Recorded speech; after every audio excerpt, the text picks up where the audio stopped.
we are discussing the continuity of the function. So in this chapter we will discuss the effect of the continuity on a interval and the some of the important property or relationship between continuity and open set, continuity and closed set. So let's start with the first information.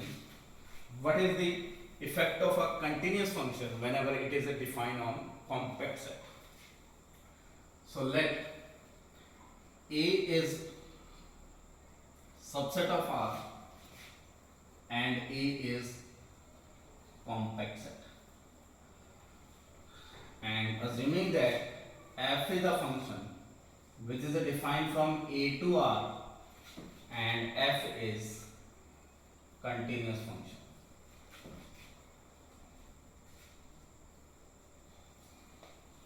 So f is a function which is defined from a compact set to real line.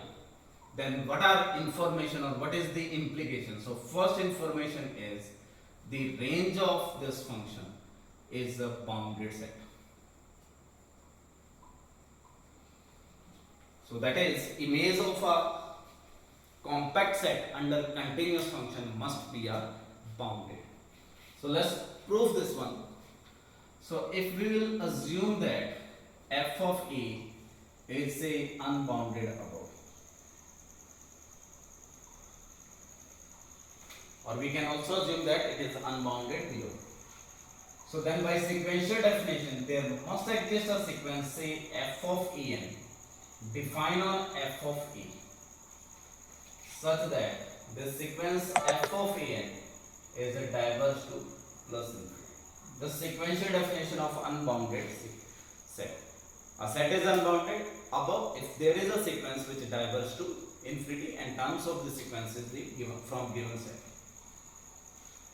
And in this case, this an must be belonging to capital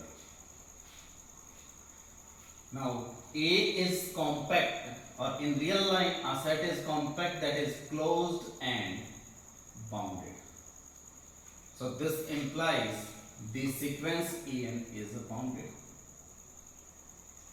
So we have to use step by step.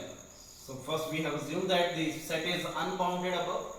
Then the sequential definition of unbounded above set is there is a sequence which diverges to infinity, and an is sequence defined on A which is closed and bounded. So an is bounded implies the sequence an has a limit point. Say small a. Now the sequential definition of a limit point, there must exist a subsequence A and B, which is a subsequence of an, such that this A and K must converge to A. Now since an is a sequence defined on A, so definitely A and K also belongs to A for all and K. So this A and K is a sequence which is defined on A and it is converges to A, and extra information is this A is closed. So this implies the small a must be member of this one. Now small a belongs to A since A is a closed, and function is a continuous function on whole A. So A and K converges to A implies f of A and K must converges to f of A, or f of A and K converges to fa, but this f of A and K is a subsequence of fn or f of an. Now f of an is a divergent, but it has a subsequence which is convergent. So this is a contradiction, since we have proved that the subsequence of every divergent sequence is a divergent. So this is a contradiction. So this set is never unbounded above, or similarly we can prove that this set is also never unbounded below. So if A is a compact set and f is a continuous function on A, then range must be bounded set. Second information is f of A is closed set. The range of a continuous function on compact set is a closed set. So why this hold? So the definition of a closed set is the set is closed if and only if it contains all of its limit points. So let f of alpha is a limit point of f of a that is belonging to this set. Now f alpha is a limit point of f a. So definitely by sequential definition of limit point there exists a sequence f a n whose terms are from f a such that this f a n is a converges to f of alpha. The sequential definition of a limit point of a set, and this implies this a n obviously belonging to E. Again this is closed and bounded. Since this is closed and bounded, so definitely a n has a limit point, say A, or if a n has a limit point, so implies there exists a subsequence a n k of a n which converges to E, where a n k is subsequence of a n. And since a is a closed, so again this a is belonging to this one. So this implies f is a continuous function on a, so this implies f of a and k converges to f of a.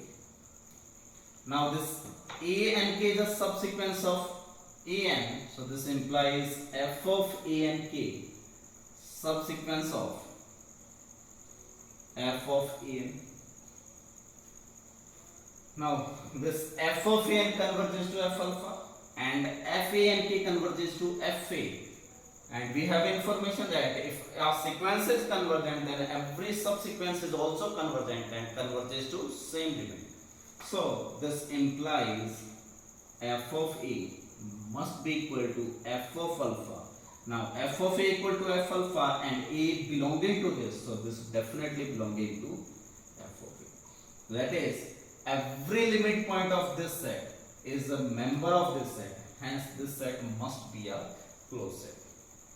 So what we have information, if f is a continuous function on a compact set, then image is bounded and this range is also closed set.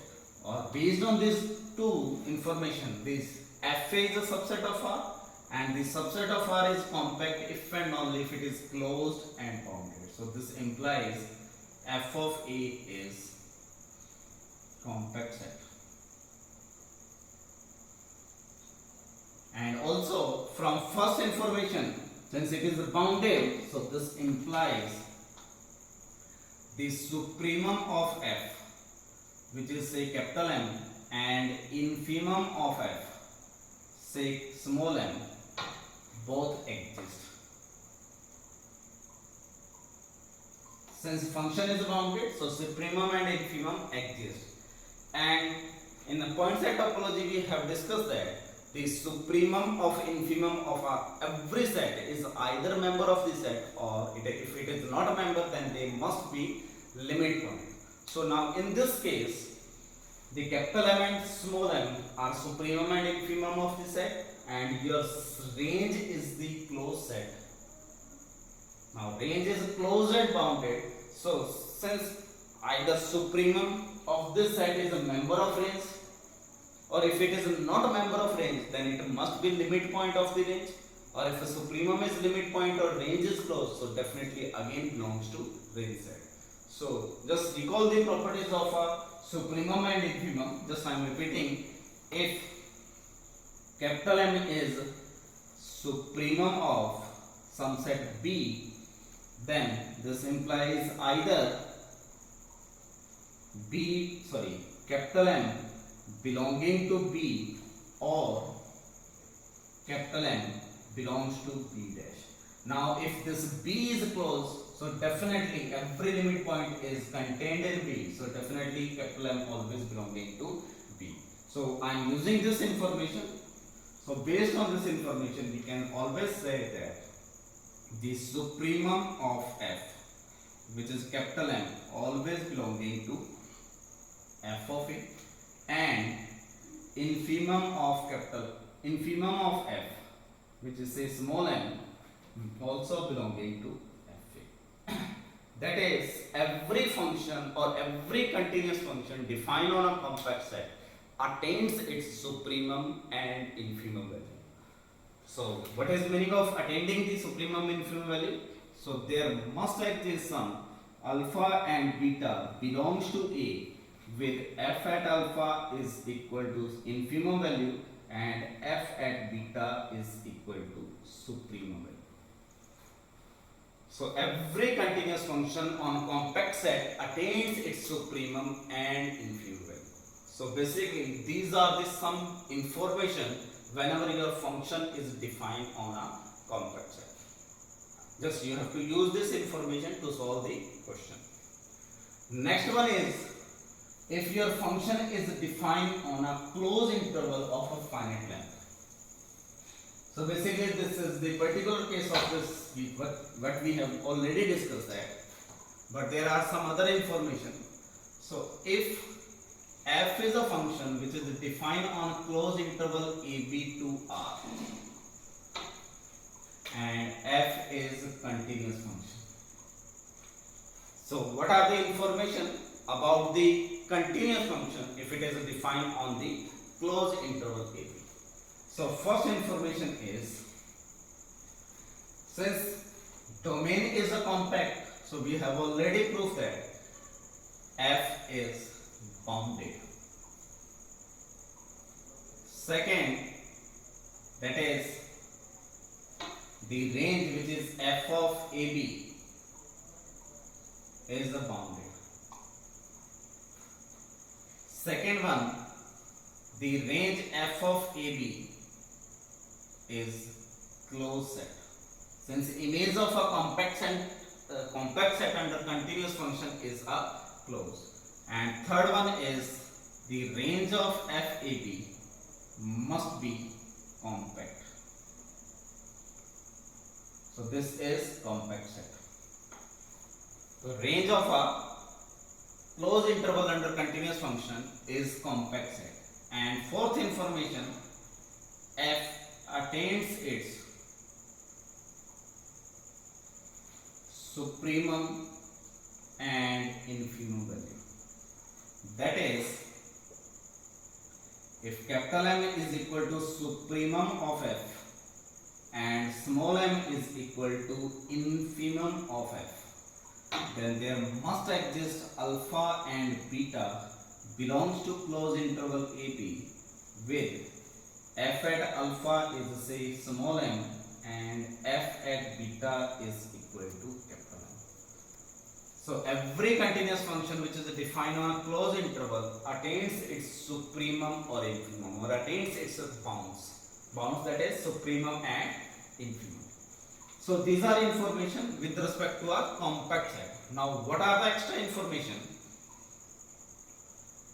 If k is a real number, k is any real number such that the infimum value less than or equal to supremum value and k belonging to this region, then there must exist gamma belonging to closed interval AB such that f of gamma is equal to k. So this is an important property. The every value between infimum and supremum is attained by function f. So if f is a function defined on a compact set, on a closed interval with a finite length, then every value between supremum and infimum attains. And this property is called intermediate value property. That is, a continuous function on a closed interval of a finite length satisfying the intermediate value property. So how to prove this one? Simply if we will define g of x, which is equal to say fx minus k, or just take gx, which is f of x minus k. So definitely g at this function is a continuous function on alpha to beta, at least alpha beta are so value whenever f alpha equal to infimum and f beta equal to supremum. Now g at alpha is equal to f alpha minus k.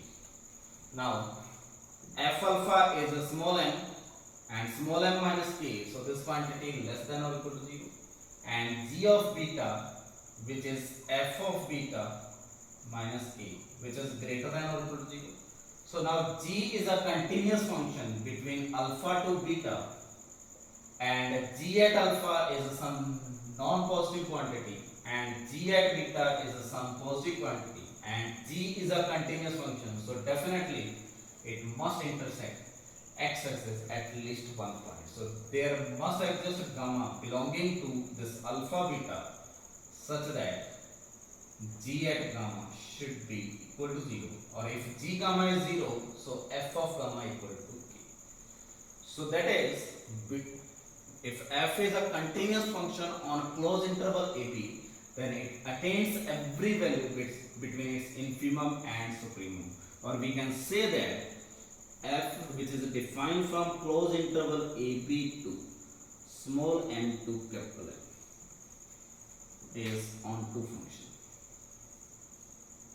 That is, every value between this one has a premix, so this function must be a onto function, or with the help of this we can say that the range of this function must be equal to small m to capital M, because small m is infimum, so there does not exist any element less than this one. Capital M is supremum, so there does not exist any element greater than capital M, and between every value of small m to capital M there must exist some premix.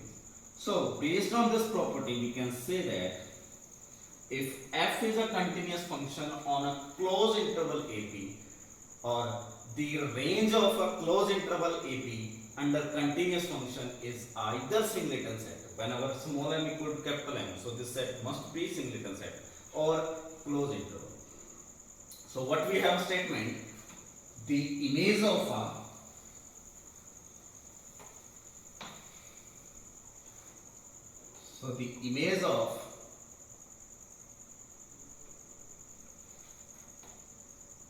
closed interval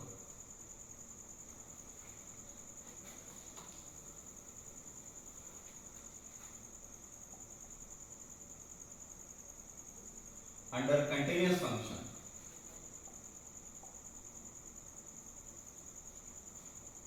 is closed interval.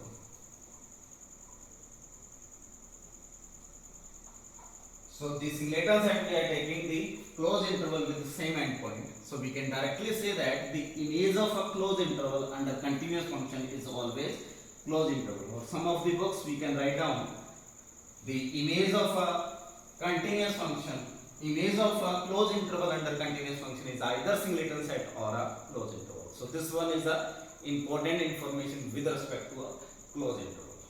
So let's write down one question.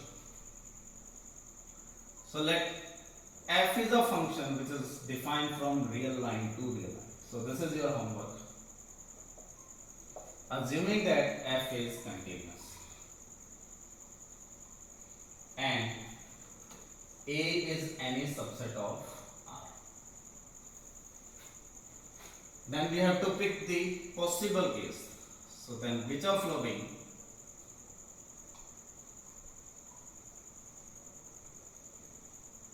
is correct?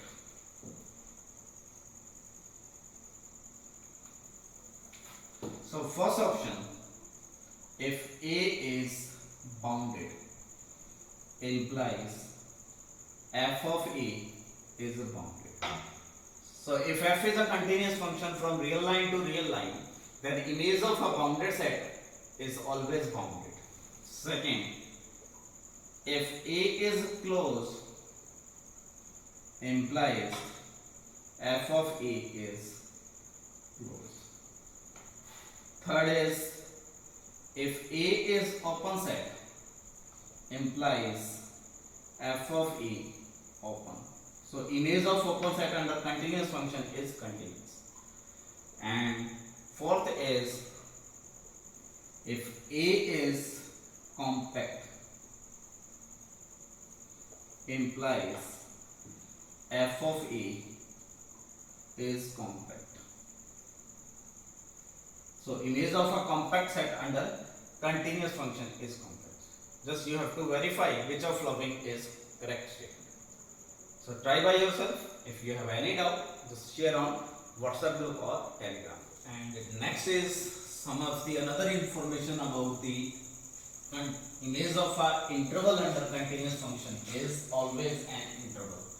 So till now we have proved that the image of a closed interval under continuous function is always a closed interval. Now next one is, if f or if I is a subset of R be an interval. So this may be of finite length, may be of infinite length, may be closed, may be open, or may be semi-closed, semi-open. So I is any interval and f is a function which is defined from I to R, and f is a continuous function.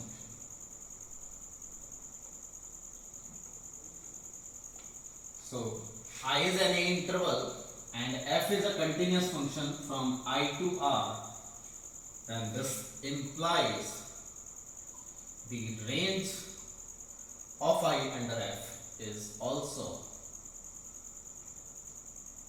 an interval. So the image of an interval under a continuous function is always an interval. So simple proof, if we will take say f alpha and f beta belonging to f5.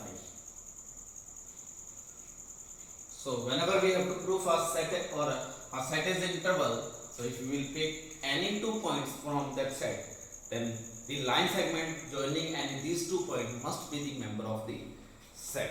For example, if this is a real line and f of I is a subset of this, if we be picking the f alpha and this point is f beta, then definitely this whole line segment should be in this region. So what we have to prove that for every alpha beta, if f alpha f beta belongs to this, so this should implies the interval f alpha and f beta should contain in fi, assuming that f alpha is less than f beta. Okay. So this we have to prove that. Now, if f alpha and f beta belongs to fi, so obviously implies alpha beta belongs to I.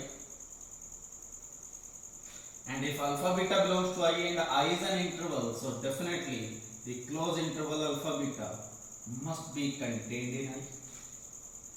So this implies we can define this function from closed interval alpha beta to R. Since f is a continuous function on I, so this must be a continuous function.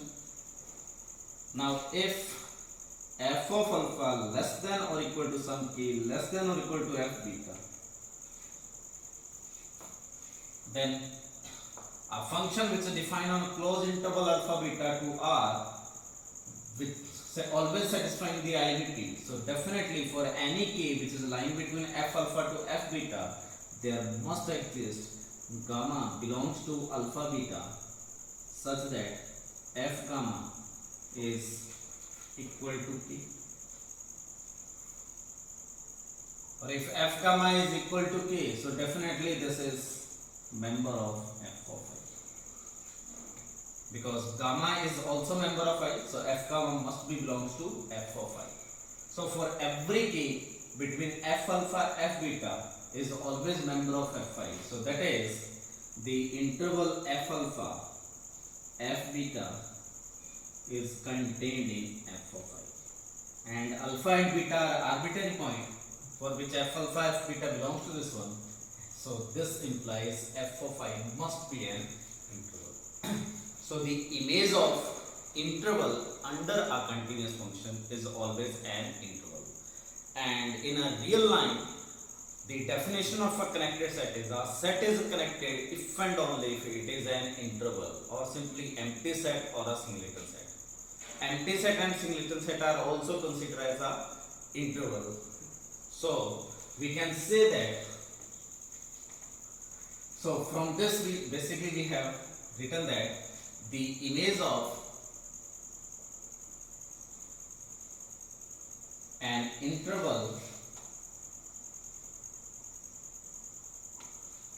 under continuous function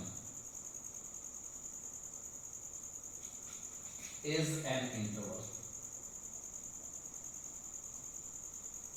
So the image of an interval under continuous function is always an interval. Or in a real line, the image of a connected set must be a connected. Since in a real line, every connected set is an interval. So image of an interval is interval. So definitely image of a connected set is connected. Or this statement you can also prove that in general the image of a connected set under continuous function is always connected. So the image of connected set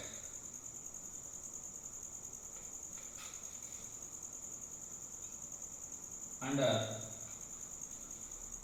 continuous function is also connected.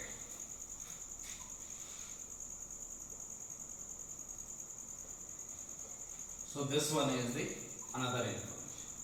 So the image of a connected set under continuous function must be a connected. Next is some of the relationship between open set and the continuity and the closed set and the continuity of the function. So this one is the another important statement. So if f is a function defined from real line to real line, be any function,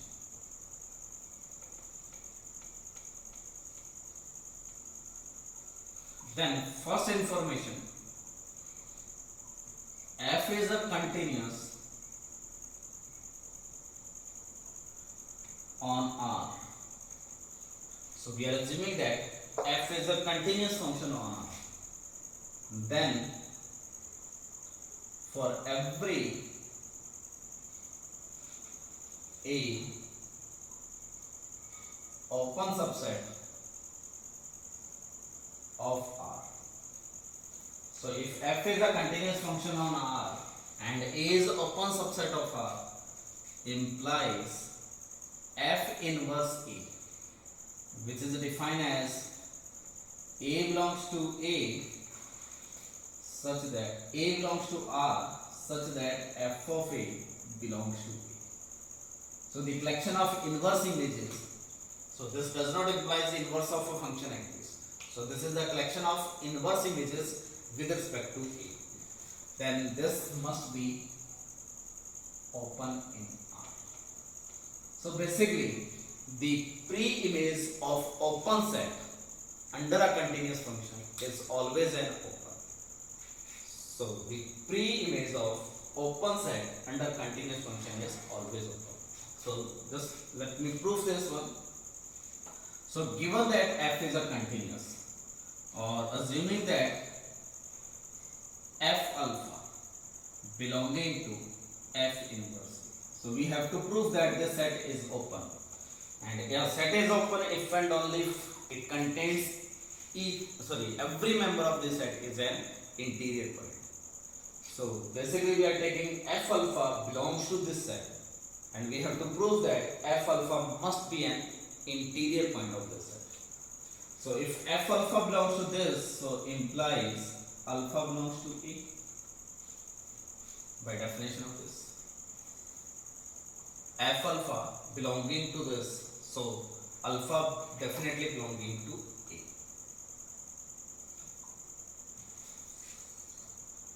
sorry, if alpha belonging to this, then definitely f alpha belonging to it. Now we have to prove that this alpha must be an interior point. Now f alpha belonging to A or A is open set. So this implies there must exist epsilon greater than 0 such that f of alpha minus epsilon and f of alpha plus epsilon, this interval contained in A. Alpha belongs to f inverse A, so f alpha definitely belongs to A, or A is open set, so every member of this set is an interior point, so definitely this neighborhood contains in A. Now we have to define some delta such that alpha minus delta or alpha plus delta should be belonging to this one. Now use the continuity of a function. Since f is continuous function at alpha, because alpha is a member of the domain, because it is a member of f inverse, so f is a continuous function at alpha. So for every epsilon greater than 0, there is a delta greater than 0 such that by definition of a continuity, the distance between fx and f alpha less than epsilon whenever distance between x and alpha less than delta. That is, if x belonging to alpha minus delta to alpha plus delta implies the f of x belonging to f alpha minus epsilon to f of alpha plus epsilon. Now if x belonging to this one and this fx belonging to this one, but this set is contained in A. So using just continuity, so this implies if x is belonging to x alpha minus delta to alpha plus delta implies this f of x belonging to A. Now fx belonging to A, so A must be member of f inverse. So this implies x belonging to f inverse of A. This definition of f inverse. So whenever x belonging to this region, so x is also belonging to this region. So this definitely implies alpha minus delta, alpha plus delta should be contained in f inverse A.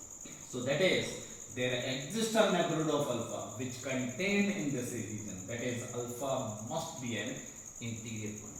So every member of this set is an interior point of this set. Hence, this set must be a open. So what we have proved that if f is a continuous function from R to R, then the inverse image of open set under continuous function must be a continuous function. Second one.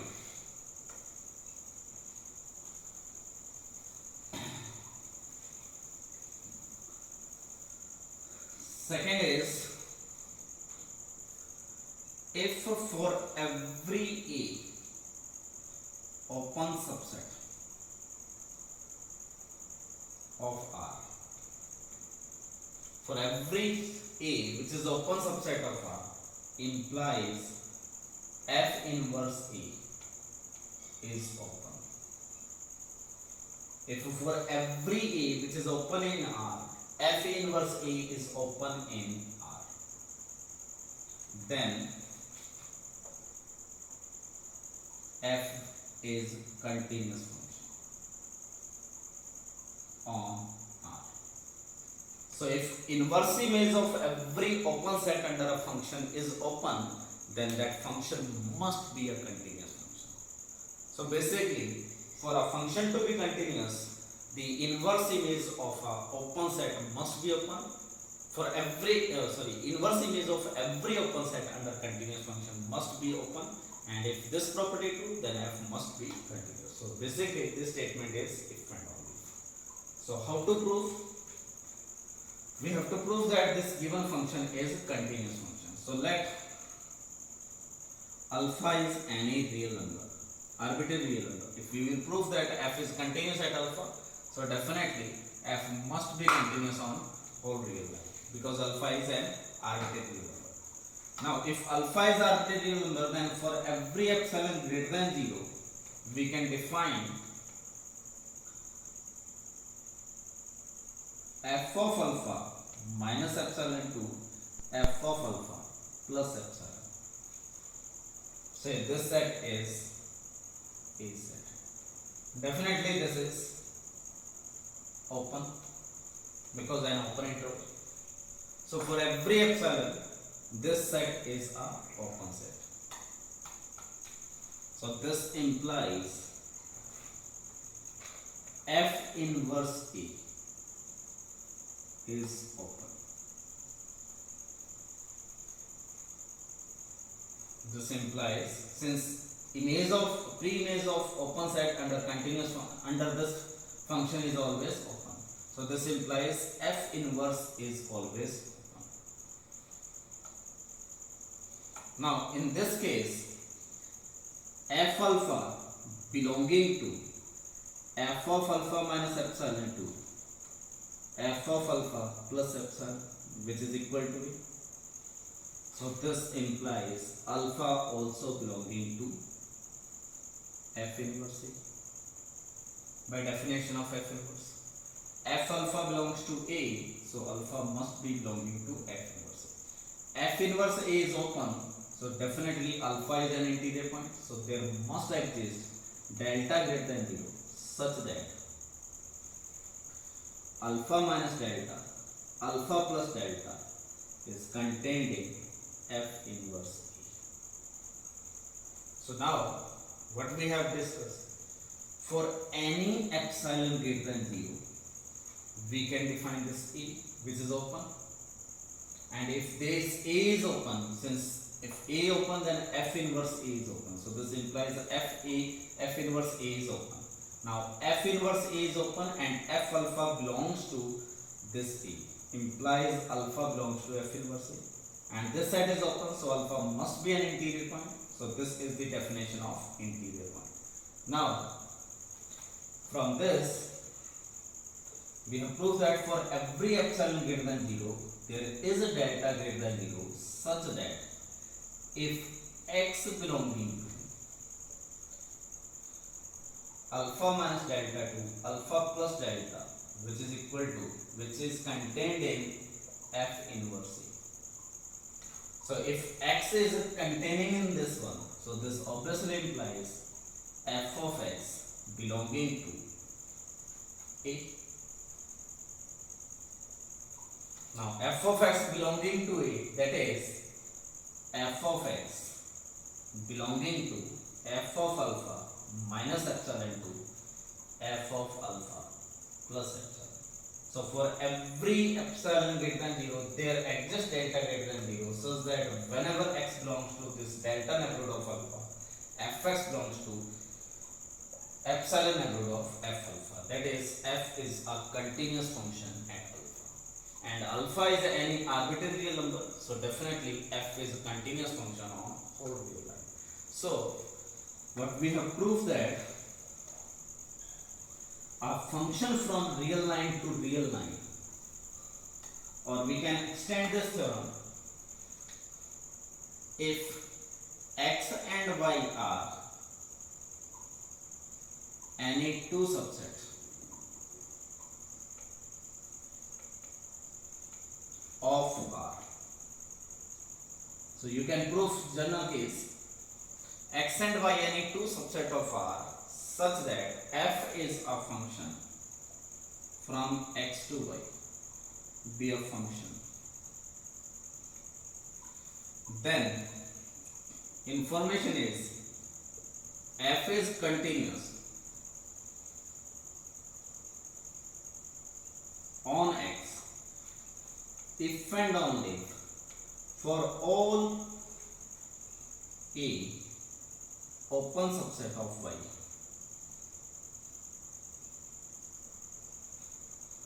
There for all A open subset of y, f inverse A is open subset of x. So the pre-image of every open set is always open. So whenever we are discussing the pre-image, so it should be open in domain, and whenever A, then it should be in product. So this is the general case of this statement. And similarly, you can also prove the property with respect to closed set. Just try by yourself. So statement is, if X and Y are two subsets of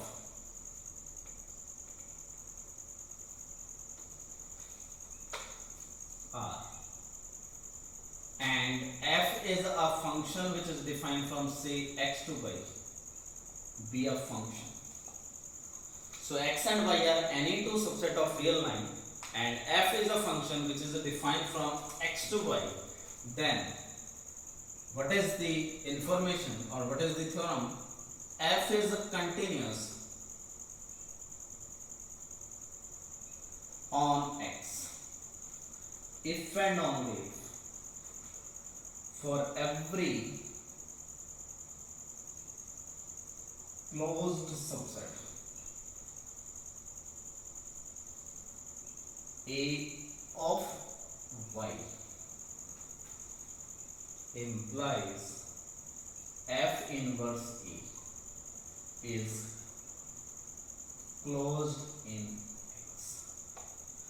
So this one is the relationship between closed set and the continuity of a function. So a function from X to Y is continuous if and only if a pre-image of every closed set under this continuous function is closed. So let me write down one of the question based on this theory. So try by yourself. If F is a function from from R to R, so it is continuous function, and A and B are subset of R, such that F inverse of A is equal to B. Then possible case.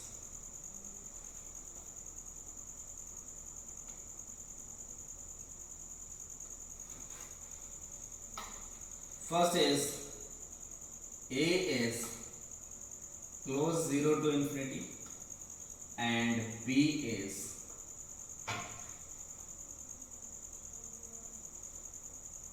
minus infinity to infinity.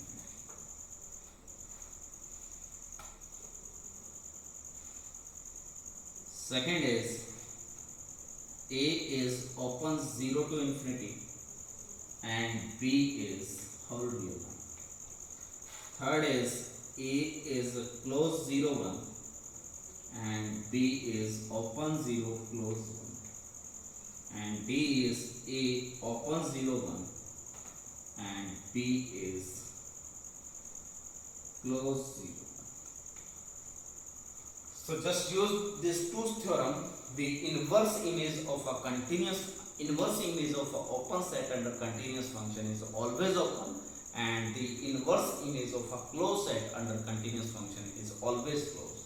So based on these two statements you can solve this question, or if option is true then you have to find the example, or if option is false then you have to give the reason. Just discuss on the WhatsApp group or Telegram group, we will solve this question.